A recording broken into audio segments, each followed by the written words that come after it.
So I've got a Generation B flat whistle here, and I'm hoping that I should be able to make it into an A whistle before your very eyes. So first up is a piece of metal tubing, also from a B flat Generation whistle, so the same thickness, actually came off this B flat Generation whistle, which has now been shortened by removing some bits at the end, and that means that this whistle is now B whistle, and this is one of the bits that was taken off, so should fit on the end of here.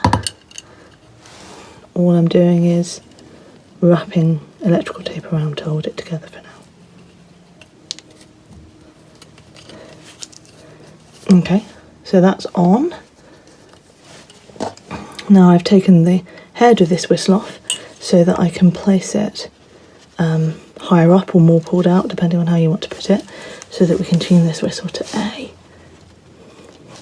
So originally the head came all the way down to here, where you can see a bit of discoloration, but I'm going to have it way up here. So now I'm just going to check with a tuner and check if that's an A, and maybe push it in, pull it out a little bit until it is an A, and then we're good to go. So this whistle now sounds at an A in pitch on its lowest note, but some of the other notes are now out of tune. So I've prepared some bits of sticky tape that I actually took off the I tried this whole conversion on this B flat whistle, and I took all the tape off, so I should be able to put the tape exactly where I put it on the other whistle, and I should be able to even see the marks. I'm not convinced. I think that's from this. No, it's from here.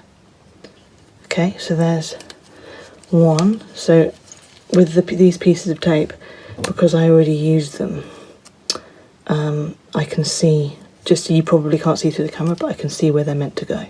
So the first time I did this, I had to mess around and get the exact right spacing. But this should work exactly the same as the other one if Generation whistles are all built similar enough. That's the top one.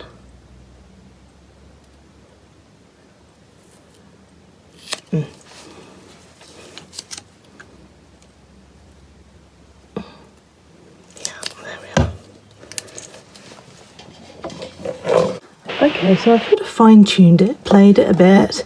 If I thought a note was sharp or flat, then I've moved the tape a little bit, either down a bit if the note's sharp or up a bit if the note's flat. And I've just decided that I've got to sacrifice a little bit of the foldy plastic that in the case for these mini screwdrivers, because I just want to be able to put a little bit of something underneath the tape to stop it from stretching, because this is electrical tape and it's pretty stretchy, so I just want to be able to stop it from stretching all the time by putting a little something under it that's not stretchy. So I just sort of found something around and about that I thought I could use. You might not have the exact screwdriver set I've got, but you might have something like I don't know, a little bit of a Polly Pocket from some stationery file, and plastic stationery files might be a kind of good thing. Maybe let's put this one this way up. Oh, not sure, but I just kind of thought, you know, when I'm pressing this down, pressing these little bits down with my fingers, where I'm using tape to adapt the size of the hole, it would be better if I had something a little bit more solid than tape, so this seemed like a good idea. And then after this, I'll show you like a trial playthrough with it.